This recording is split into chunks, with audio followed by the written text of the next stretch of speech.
Segala pujian, hormat, kemuliaan hanya bagi Engkau Raja di atas segala raja.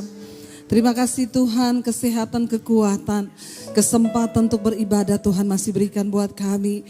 Karena itu ajar kami untuk sungguh-sungguh mencari Tuhan. Karena kami merindukan pribadi-Mu, kehendak-Mu terjadi di dalam hidup kami Bapa. Urapi hamba-Mu yang tidak ada apa-apanya, urapi setiap kami. Di dalam nama Yesus kami buka hati bagi firman Tuhan. Sama-sama katakan amin. Tepuk tangan sorak-sorai buat Tuhan. Silakan duduk Bapak Ibu yang terkasih, shalom. Bagaimana kabarnya hari ini? Luar biasa karena kita punya Tuhan yang luar biasa. Terima kasih buat kesempatan saya boleh melayani tempat ini. Saya percaya semua karena anugerah Tuhan. Ya, saudara, kita bersyukur ya, kita masih ada 2 tahun kita lewati masa pandemi. Kalau kita masih hidup itu karena anugerah. Karena begitu banyak orang yang sudah lewat, ya, dipanggil Tuhan. Saya percaya kalau kita masih hidup itu artinya rencana Tuhan belum selesai. Bilang kanan kirimu, rencana Tuhan belum selesai loh. Iya, mari kita buka bersama, langsung saja saya ingin kita baca Injil Yohanes pasal yang ke-6, ayat yang ke-25 mulai. Injil Yohanes pasal yang ke-6 ayat yang ke-25, iya, firman Tuhan berkata begini saudara. Ketika orang banyak menemukan Yesus di seberang laut itu, mereka berkata kepadanya, Rabi, bila mana engkau tiba di sini? Jadi ceritanya Yesus menyeberang, waktu itu orang berbondong-bondong mengikut dia. Ya wajar orang berbondong-bondong ikut Yesus, kenapa? Dia adalah seorang yang sangat luar biasa, memiliki karisma dan kuasa dan ada daya tarik. Karena itu orang-orang yang diurapi Tuhan itu memang ada daya tarik tersendiri, ya. Tetapi nggak usah mencari-cari daya tarik. Nanti berbahaya kalau banyak yang menarik. Tapi tidak dipungkiri saudara, orang itu berbondong-bondong lalu mereka mendapati Yesus, dikatakan di sana. Tadi ayat yang tolong tayangkan, ya 25. Ketika orang banyak menemukan Yesus di seberang laut itu, mereka berkatanya kepadanya, Rabi, bila mana engkau tiba di sini? Mereka bertanya kepada Yesus, Tuhan, kapan engkau datang? Mereka mencari-cari Yesus. Ayat yang ke-26 berkata, iya ayat yang ke-26, Yesus menjawab mereka, aku berkata kepadamu, sesungguhnya kamu mencari aku, bukan karena kamu telah melihat tanda-tanda, melainkan karena kamu telah makan roti itu dan kamu kenyang.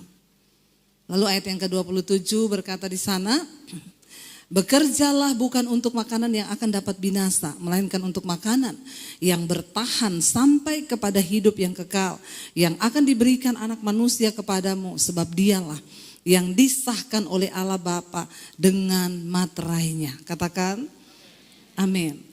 Saudara, pada zaman Yesus ada di dalam dunia, orang banyak mengikuti dia. Lalu satu saat mereka mendapati dia di seberang lautan dan mereka bertanya, Tuhan kapan engkau datang? Kami ini ngikut-ngikut engkau dari tadi. Tapi kami enggak tahu ternyata Yesus sudah ada di sini.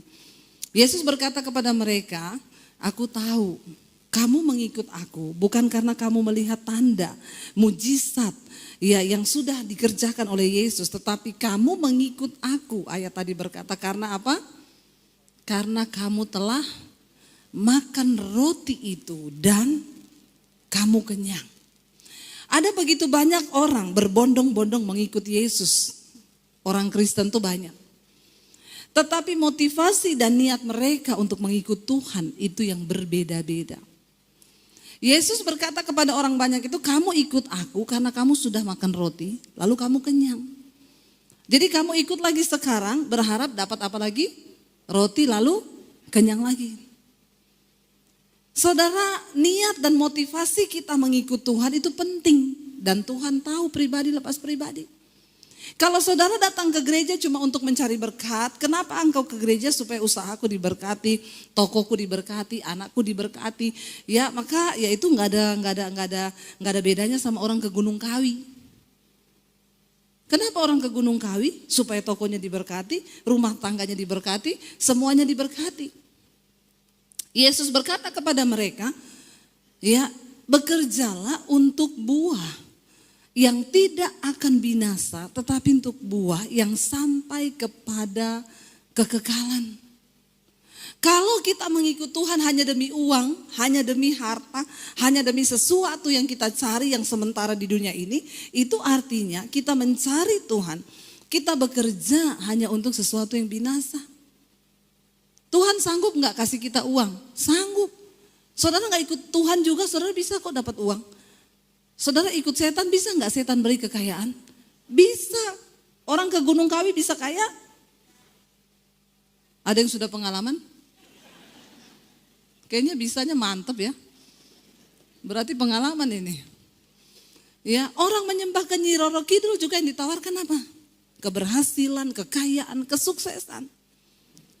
Tetapi kenapa kita mengikut Yesus, saudara? Satu-satu alasannya kita mengikut Yesus adalah supaya sampai pada kekekalan. Kalau kita mencari hanya sesuatu yang sampai di dunia ini saja, itu binasa. Terlalu amat disayangkan kalau orang Kristen ke gereja mengikut Tuhan hanya demi perkara-perkara yang ada di dunia ini. Kenapa kita ikut Tuhan? Karena ada sebuah janji akan hidup yang kekal.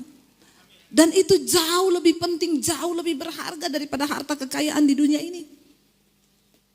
Kenapa kita mengikuti Yesus? Karena ada jaminan keselamatan yang disediakan Tuhan bagi setiap orang yang percaya kepada Dia. Yesus bilang bekerjalah bukan untuk buah yang akan binasa. Saya mau difoto dulu ya. Biar bagus gitu loh. Karena fotonya gak bagus terus buka mulut. Oke? Tolong tandai di IG saya. Ya. Karena kalau kita hanya bekerja supaya mengikut Tuhan, mengikut Dia, mengiring Yesus, cuma supaya hal-hal yang di dunia ini saja terlalu rendah. Kenapa sampai hari ini saya ikut Tuhan, saudara? Karena saya sudah diselamatkan. Saya kehilangan segalanya karena ikut Yesus. Tapi saya bersyukur ketika pertama kali saya terima Yesus. Saya baca Alkitab. Karena saya nggak boleh ke gereja kan. Dilarang sama papi saya, jangan sampai ketahuan, saudara. Dari kecil saya sudah diwanti-wanti jangan sampai dekat-dekat sama orang Kristen. Apalagi pacaran sama laki-laki Kristen. Apalagi kalau kamu terlanjur menikah sama orang Kristen, kata papi saya, lebih baik saya masuk penjara, saya bunuh kamu daripada kamu bikin malu keluarga. Jadi saya nggak berani dekat-dekat sama laki-laki Kristen. Padahal yang ganteng-ganteng tuh cowok Kristen. Ada amin? Kalau yang bertobat nggak bertobat sama aja mirip setan. Jangan bangga dulu. Ya benar nggak saudara? Lalu akhirnya ketika saya dijamah Tuhan, hidup saya berubah. Cara berpikir saya berubah. Apa yang dulu merupakan keuntungan bagiku sekarang ku anggap rugi. Karena pengenalan akan Yesus Kristus Tuhan itu lebih mulia dari segala-galanya. Lalu akhirnya saya mengikut Tuhan. Waktu saya ketahuan jadi Kristen, saya diusir dari rumah, saya mau dibunuh, saya tinggalkan keluarga. Kenapa saya rela melakukan semua itu? Cuma demi satu hal, aku telah diselamatkan. Dan tidak ada satupun yang bisa menggantikan keselamatan kekal yang sudah Tuhan berikan itu buat saya. Itu yang saya pegang, saudara. Saya yakini dan saya imani. Tanpa Yesus kita ini binasa. Karena hidup yang sesungguhnya itu kan bukan di dunia ini saja. Kita saat ini di dunia ini hanya perantau. Kata Alkitab. Ada satu tanah kekekalan yang Tuhan janjikan buat kita. Ya, yang itu ada di sana. Setelah kita mati nanti, itulah baru dimulai kehidupan yang sesungguhnya di dalam kekekalan. Kekal di sorga bersama Bapa jika hidup kita benar, tapi kekal dalam neraka kalau hidup kita tidak benar. Kita harus tetap percaya loh bahwa neraka itu ada, sorga itu ada. Amin. Jangan tidak percaya, ada saudara. Supaya kita hidup ini berhati-hati. Saya pengen kita baca bersama, mari kita buka. Di dalam Roma pasal yang ke-6 ayat 19 sampai 23. Roma pasal yang ke-6 ayat 19 sampai 23. Ayat 19 dulu dikatakan di sana. Ya, firman Tuhan berkata begini, aku mengatakan hal ini secara manusia karena kelemahan kamu. Sebab seperti kamu telah menyerahkan anggota-anggota tubuhmu menjadi hamba kecemaran dan kedurhakaan yang membawa kamu kepada kedurhakaan. Demikian hal kamu sekarang harus menyerahkan anggota-anggota tubuhmu untuk menjadi hamba kebenaran yang membawa kamu kepada pengudusan. Dulu waktu kita belum hidup dalam kebenaran, kita belum mengenal Yesus, kita tidak tahu firman Tuhan. Kita menyerahkan tubuh kita dan anggota-anggota tubuh kita dipakai untuk menjadi hamba kecemaran. Sehingga orang bebas melakukan kenajisan, persinahan, perselingkuhan. Saya berdoa di sini tidak ada lagi yang berselingkuh. Enggak usah angkat tangan. Nanti kita baptis rendam 20 menit. Biar buka mata langsung di rumah Bapa di sorga. Ya, saudara, ketika orang belum mengenal kebenaran, orang belum mengenal Yesus, dia melakukan dengan segala macam keserakahan, kecemaran. Ya, itu merupakan hal yang biasa. Bahkan apa yang dulu itu kita anggap keuntungan melakukan dosa-dosa itu. Tetapi Rasul Paulus berkata, sekarang ketika kamu mengenal Kristus, harusnya kamu menyerahkan anggota-anggota tubuhmu menjadi hamba kebenaran yang akan membawa kamu kepada pengudusan. Sehingga kita hidup di dunia ini kita bekerja, iya. Bukan berarti ketika seseorang menerima Yesus dia tidak bekerja lagi. Tuhan bilang saya harus kudus, jadi saya berhenti kerja dulu. Apalagi saya mau sekolah Alkitab jadi pendeta. Jangan semua jadi pendeta, nanti saya banyak saingan. Menyerahkan hidup kepada Tuhan itu bukan berarti masuk sekolah Alkitab. Di rumah tanggamu, dalam keluargamu, hidup suami istri, hidup dengan orang tua, dengan anak. Bagaimana kita mencerminkan hidup di dalam kebenaran, itu yang terpenting. Kalau engkau bekerja menjadi karyawan, jadilah karyawan yang jujur. Yang memegang nilai-nilai dan prinsip kerajaan Allah. Kalau engkau menjadi pengusaha, jadilah pengusaha yang jujur. Di dalam usahamu, bisnismu ada nilai-nilai kekekalan di dalamnya. Tapi sayang banyak orang itu ngaku-ngaku Kristen bikin malu nama Tuhan. Saya dulu dengan suami di Solo kita buka penerbit dan percetakan buku. Buku rohani tentunya. Saya bikin renungan-renungan lalu kita cetak, itu beredar di seluruh toko buku di Indonesia. Kebanyakan distributor saya di daerah itu pendeta-pendeta. Kita sudah bikin aturan, kita store yang pertama nanti 3 bulan. Kita jalan terus setiap bulan store, pada waktu yang ketiga dia store uang yang pertama supaya ada perputaran. Lumayan kan lama saudara, ada jangka waktu 1-2 bulan itu. Ya awal-awal lancar, kirim retur lancar, lama-lama 5 bulan enggak store. Tapi buku minta terus. Bu, kirim buku ya. Saya bilang, Pak, yang lalu tuh Bapak belum bayar. Returnya juga kami belum terima. Oh iya Bu, maaf saya ini sibuk. Penginjilan saya misi, saya ke daerah. Tiap kali saya mau tagih, saya telepon. Lagunya, Allah mengerti, Allah peduli. Segala persoalan yang engkau hadapi. Ya kalau saya tanya, Pak gimana bayarannya? Allah aja mengerti, masa Ibu gak ngerti?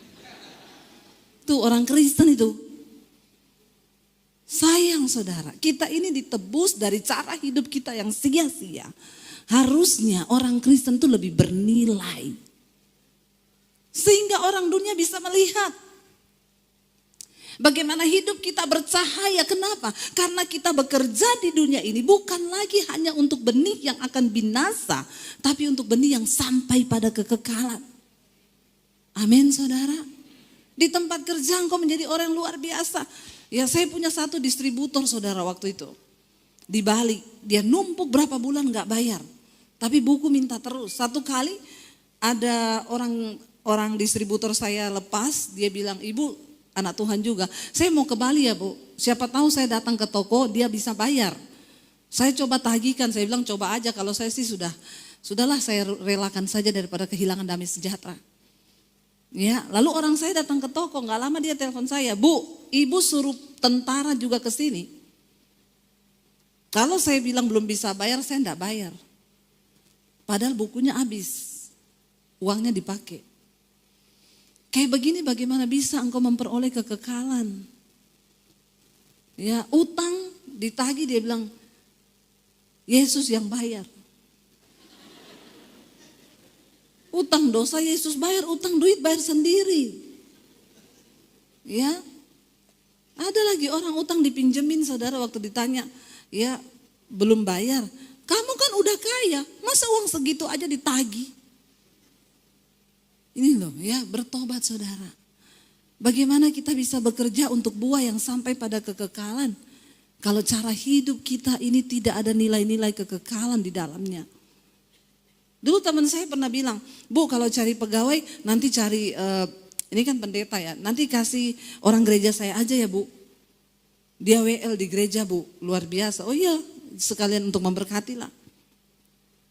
Akhirnya saya pakai dia saudara. Kalau WL di gereja bahasa roh sampai langit ke-7. Itu malaikat aja keriting. Dengar bahasa rohnya. Bukan soal berapa hebat engkau di gereja, bukan. Karakter Kristus ada enggak di dalam hidupmu? Akhirnya saya pakai dia saudara. Kita store buku. Lalu Bu, toko buku itu telepon saya satu kali, Bu besok bisa diantar buku lagi? Saya bilang loh, saya udah masuk 3 bulan ke sana belum ada laporan loh. Kita juga belum terima uang, belum terima retur. Loh saya sudah bayar Bu, itu kan pegawai ibu itu. Dia datang setiap bulan itu ke sini, tapi dia datangnya memang gak jam kerja. Dia bawa nota Bu, saya sudah bayar semua ke dia. Ini WL di gereja yang bahasa rohnya kenceng. Jadi gak jaminan memang orang bahasa roh. Yang paling penting itu buah roh. Ya. Sebaliknya saya punya satu karyawan muslim. Uang 50 rupiah dibalikin saudara. Lalu saya sama suami itu ngobrol-ngobrol, kenapa ya? Kita menemukan seperti ini. Ya iya, karena orang muslim itu percaya mereka diselamatkan karena perbuatan baik. Orang Kristen enggak, kasih karunia. Biar dia utang enggak bayar, dia bilang aku selamat karena kasih karunia. Biar dia bersinah, dia berdosa, dia melakukan hal-hal bejat. Dia bilang aku sudah selamat. Aku diselamatkan bukan karena perbuatan baik, tapi karena kasih karunia. Pret.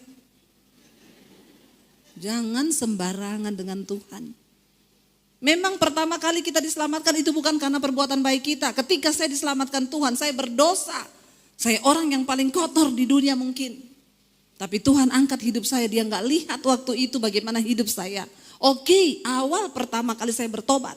Tapi ketika kita sudah diselamatkan, Alkitab berkata, kerjakan keselamatanmu dengan takut dan gentar.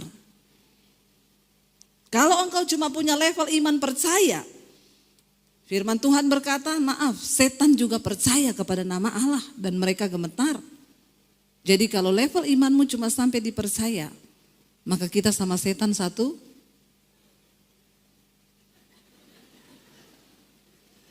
Kalau saudara cuma punya iman percaya yang setiap hari Minggu ke gereja, ini kok sinar kemuliaannya makin terang ya. Kalau saudara cuma punya iman percaya, berarti saudara kita ini cuma satu level sama setan. Karena Alkitab berkata, engkau percaya hanya ada satu Allah saja itu baik. Tapi setan juga percaya akan hal itu. Lalu sekarang yang membedakan kita sama setan apa? Sama-sama percaya. Tapi setan tidak akan pernah mungkin melakukan firman. Setan tidak memiliki karakter Kristus. Kita melakukan firman dan kita memiliki karakter Kristus. Itu bedanya. Percayanya sama, tapi kita hidupnya diubahkan. Setan gak mungkin berubah. Penipu dia tetap penipu, dia bapa penipu. Segala yang jahat ada padanya, karena memang dia bapa penjahat. Tapi kita dikatakan dulu kita menyerahkan anggota-anggota tubuh kita kepada kecemaran, percabulan, kenajisan, penipuan, kedengkian, segala hal-hal yang jahat. Tapi waktu kita tahu kita telah ditebus, harganya lunas dibayar. Harusnya kita juga menyerahkan anggota-anggota tubuh kita ini menjadi milik Kristus. Yang akan membawa kita kepada pengudusan.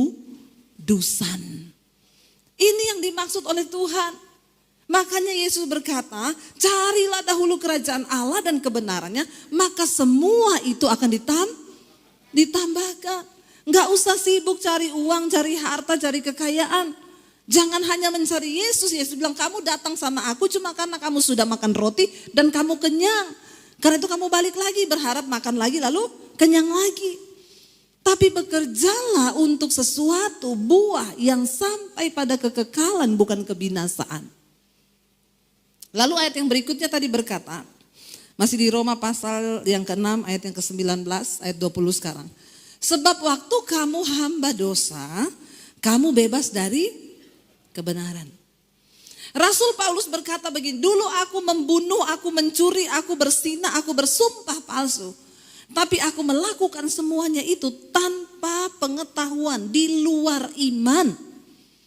Waktu engkau masih hidup di dalam dosa, engkau bebas dari kebenaran. Karena memang engkau tidak tahu kebenaran. Tapi ketika engkau menerima Yesus, sang kebenaran itu, engkau tahu kebenaran. Dan ketika engkau tahu kebenaran, jangan pura-pura tidak tahu. Makanya saya bilang mengampuni orang yang belum bertobat terima Yesus itu lebih gampang, saudara, ya. Karena ada ayatnya, Tuhan ampunilah dia karena dia tidak tahu apa yang dia lakukan. Tapi doain orang Kristen yang sudah mengerti kebenaran, apalagi yang sudah pelayanan, itu agak repot. Karena kita harus mengganti sedikit ayat.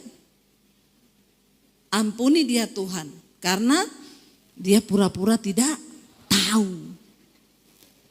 Padahal dia tahu apa yang dia lakukan, tapi dia pura-pura tidak tahu.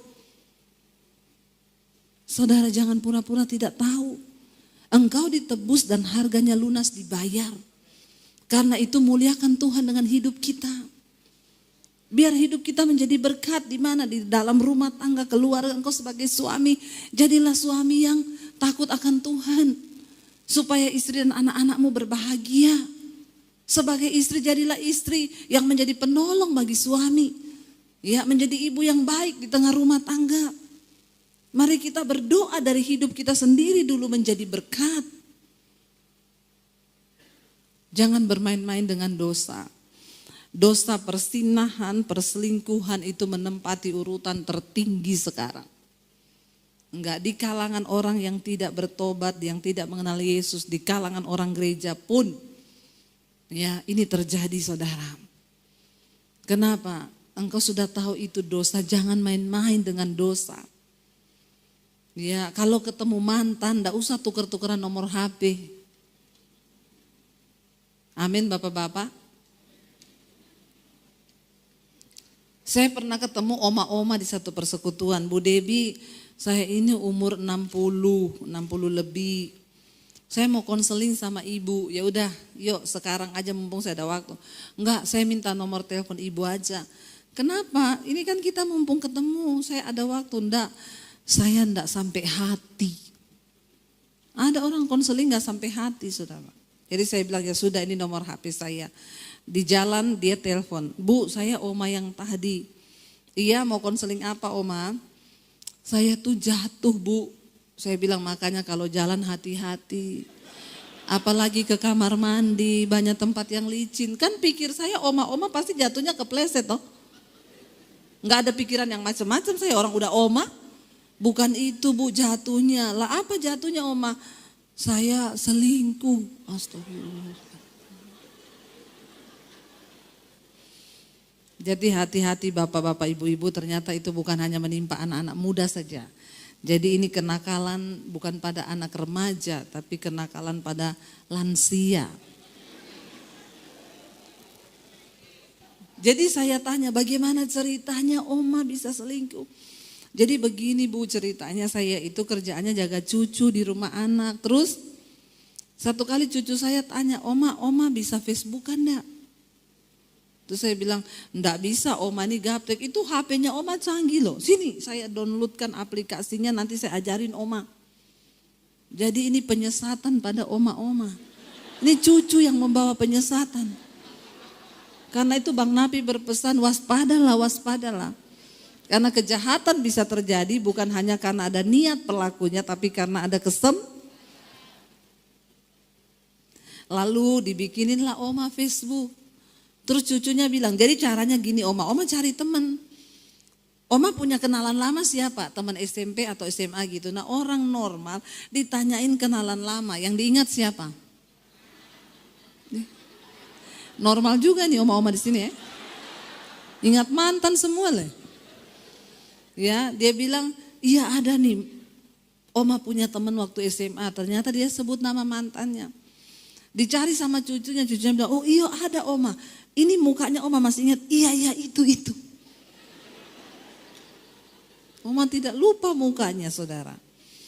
Akhirnya cucunya bilang, Oma tahu caranya chattingan, Oma telepon juga bisa dari sini.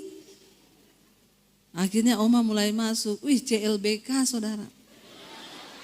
Ya, akhirnya cinta lama belum kelar.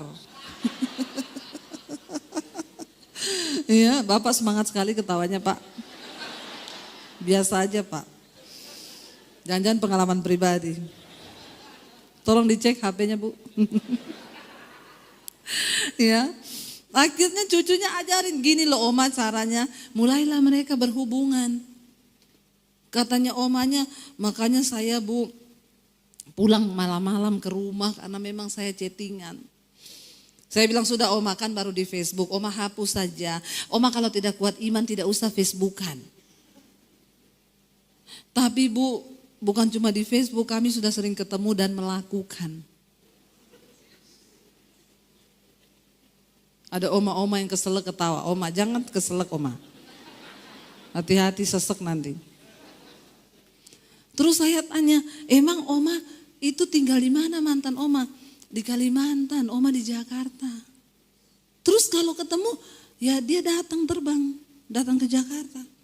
Terus ini loh Bu, karena kan kita janjiannya itu di hotel Bu. Jadi iya di hotel tuh hanya ada bantal dan kasur Oma. Iya jadi kita ketemu terjadilah hal-hal yang diinginkan kan. Tidak bisa bilang tidak diinginkan, diinginkan. Ini ibadah berikutnya jam berapa ya? Saya sudah habis waktu? Belum. Itu ya sudah nunggu di luar sana. Saya terintimidasi dengan jemaat yang menunggu di luar. Enggak benar, kita serius Pak. Sudah habis Pak? Yang tidak berkepentingan dilarang bicara. Saya ini bertanya kepada pengerja. Saya sampai jam berapa ini?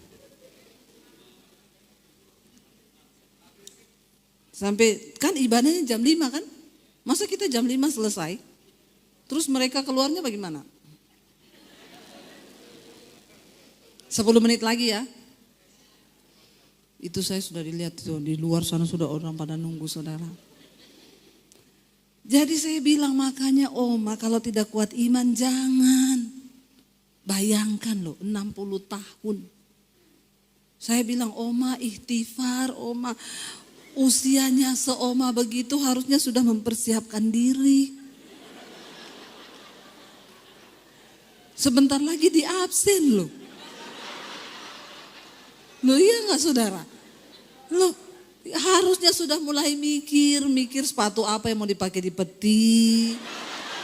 Bajunya apa. Lah kok masih selingkuh loh Oma itu. Terus umur 65 yang saya tanya Oma minum vitamin apa? Vitaminnya sehari 15 biji kolagen. Makanya jangan terlalu banyak vitamin deh Oma-oma. Ya, itu yang bikin akhirnya aneh-aneh hidup ini. Jadi saya mau bilang ya, dosa itu bekerja, enggak peduli tua muda, enggak peduli miskin kaya.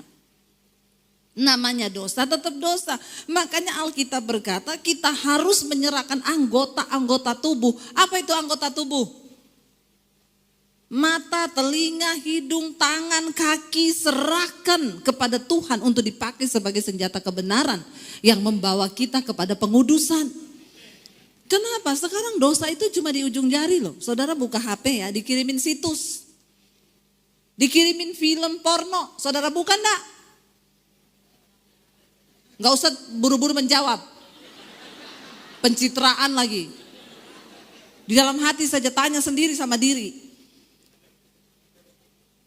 Sekarang dosa itu cuma di ujung jari. Di depan mata kita semua tawaran itu ada. Tapi apakah kita mau menyerahkan anggota tubuh kita setiap hari berdoa, Tuhan pakai mataku, mulutku, telingaku.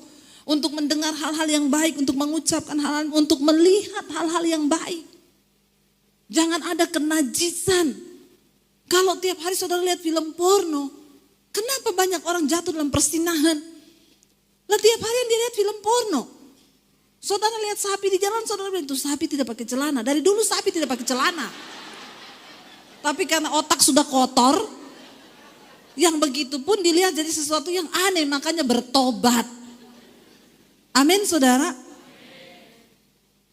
Kita ini harus mempersiapkan hidup yang kudus. Ayat yang tadi berikutnya katakan apa di sana? Ya, Roma pasal yang ke-6 tadi.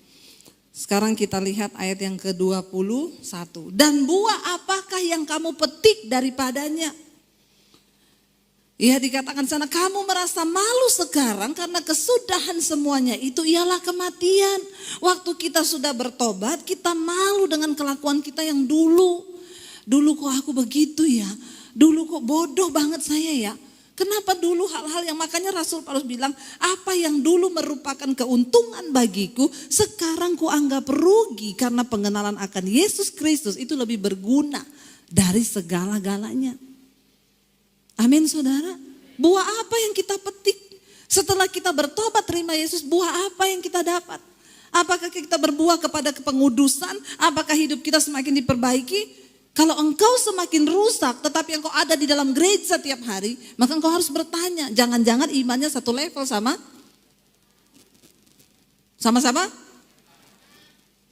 Biasa aja ngomong setannya bu. Enggak usah sambil melirik sama saya. Iya, benar saudara, apalagi melayani Tuhan. Kita yang berdiri di atas mimbar, ini mimbar bukan panggung. Kita harus menjaga hidup benar-benar sungguh-sungguh di dalam kekudusan. Buah apa yang kau petik daripadanya? Ayat yang berikutnya berkata di sana. Kita lihat ya, ayat yang berikutnya multimedia, nanti saya kasih kopi habis ini dia. Terima kasih ya. Iya, tadi sudah ayat yang ke-23.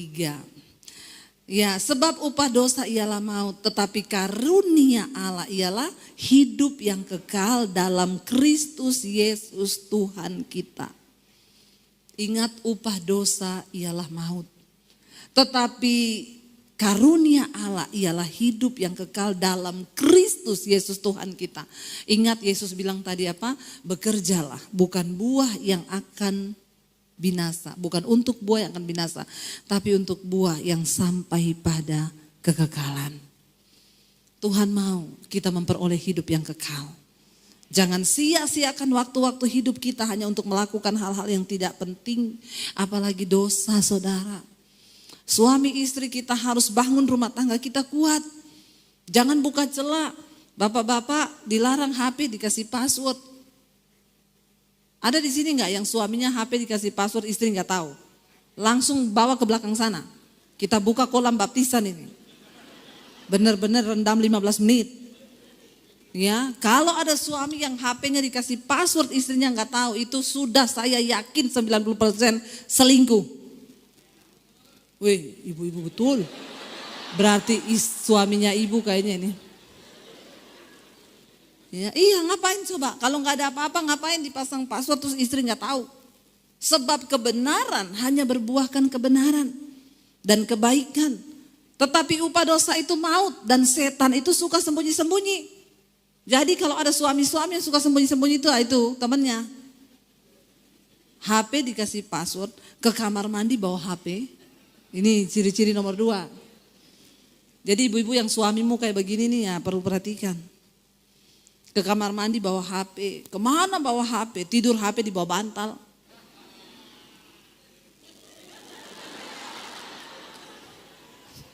Ampuni mereka Tuhan. Karena mereka pura-pura tidak tahu apa yang mereka lakukan. Bertobat loh, bertobat. Jangan sampai kita ini menjadi senjata-senjata kelaliman, senjata dosa. Terbuka suami istri. Karena keterbukaan itu awal dari ketahuan. Setelah ketahuan baru dipulihkan. Bagaimana bisa dipulihkan kalau tidak ketahuan dulu? Kita mau hidup di dalam keterbukaan, jangan beri kesempatan bagi iblis karena hari-hari ini adalah jahat. Tapi kita bekerja, Tuhan bilang, bekerjalah untuk buah yang sampai pada kekekalan. Kalau kita sudah hidup dalam kekudusan, maka kita bisa berkata, aku mati kapanpun, aku siap Tuhan. Karena bagiku hidup adalah Kristus, mati adalah keuntungan. Berapa banyak yang sudah siap mati? Amin, amin, amin, ditanya turun semua. Saya tanya yang sudah siap, bukan yang sudah mau. Yang sudah siap mati angkat tangan. Saudara siap atau tidak siap? Kalau nanti malam engkau dijemput pulang engkau. Jadi daripada tidak siap lebih baik. Mati itu kan gak ada yang tahu. Jangan berpikir mati itu hanya karena corona ya. Saya itu melihat saudara. Karena pandemi ini banyak orang berpikir corona satu-satunya penyebab kematian. Makanya mereka ketakutan, gak berani keluar rumah. Ya, ada orang gak berani keluar rumah, mati. Kenapa? Kepleset di kamar mandi. Tragis kan? Udah gak keluar rumah mati. Saya selalu berkata, kalau belum waktunya mati tidak akan. Tapi kalau sudah waktunya, mau saudara sembunyi dimanapun, tetap akan. Orang duduk di sofa aja mati loh. Teman saya suaminya duduk di sofa mati. Satu lagi luar biasa, suaminya meninggal kenapa? Plafon bocor. Dia bilang, Pak panggil tukang, gak usah aku aja yang perbaiki. Gampang kok, dia naik, lagi naik ada lebah terbang. Lebah yang hitam besar, hinggap di dada kirinya. Lalu dia ditikam di dada kiri itu sama lebah itu. Tiba-tiba dia rasa pusing, mual, jatuh pingsan, dibawa ke rumah sakit. Meninggal. Dokter bilang, Bu, ini sebenarnya lebah biasa Bu. Kalau dia tikamnya di bibir cuma bengkak. Tapi dia tikamnya pas di pembuluh darah di jantung. Jadi racunnya masuk ke jantung, jantungnya berhenti. Ibunya ngomong, kalau saya tahu saya suruh tukang. Supaya tukang yang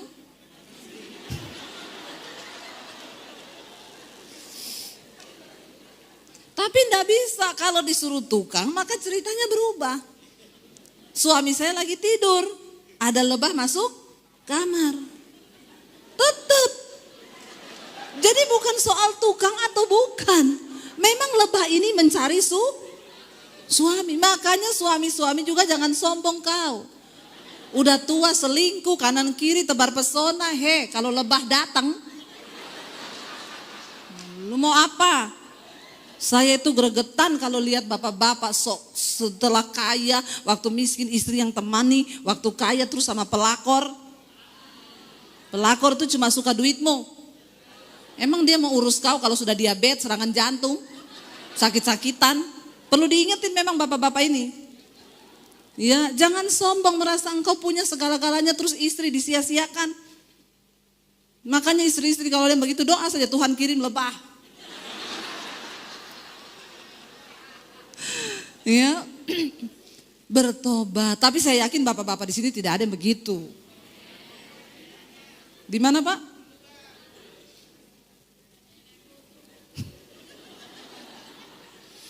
Ya, tidak usah angkat tangan, tidak usah main tunjuk kanan kiri, di dalam hati saja.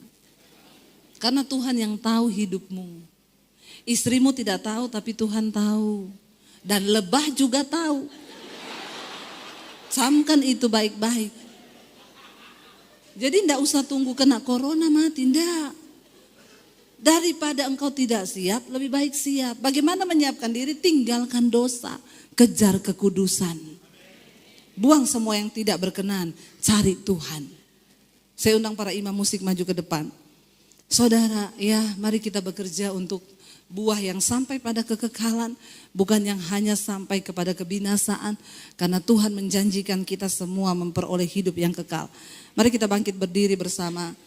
Sampai akhir ku menutup mata Tuhan, aku mau setia kepadamu. Ini ungkapan hati kami di hadapan-Mu Tuhan.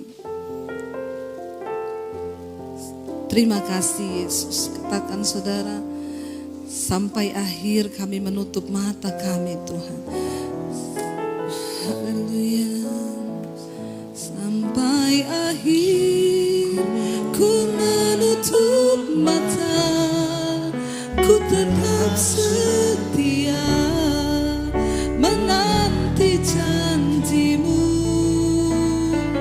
Sampai ku dapatkan mahkota kehidupanku, ku tetap setia untuk melayani sampai akhir. Sampai akhir ku menutup mata, ku tetap setia menanti janji-Mu. Sampai ku dapatkan mahkota kehidupanku, ku tetap setia untuk melayani-Mu. Hamba berdoa Tuhan bagi setiap anak-anak-Mu. Engkau melihat setiap hati yang terbuka hari ini, yang mau menyerahkan anggota-anggota tubuhnya untuk dipakai menjadi senjata kebenaran. Berikan kekuatan kami berjuang sampai pada akhirnya Tuhan. Pegang tangan kami untuk kami boleh sungguh-sungguh hidup dalam kekudusan-Mu Bapa. Sampai akhirnya Engkau panggil kami pulang, kami menerima mahkota kehidupan yang Tuhan janjikan. Terima kasih Bapa, kami mau berjuang bersama Tuhan sampai pada akhirnya kami mengakhiri pertandingan kami dengan baik. Di dalam nama Tuhan Yesus yang percaya diberkati Tuhan, katakan bersama. Amin. Amin. Kita berikan tepuk tangan yang paling dahsyat bagi Tuhan kita.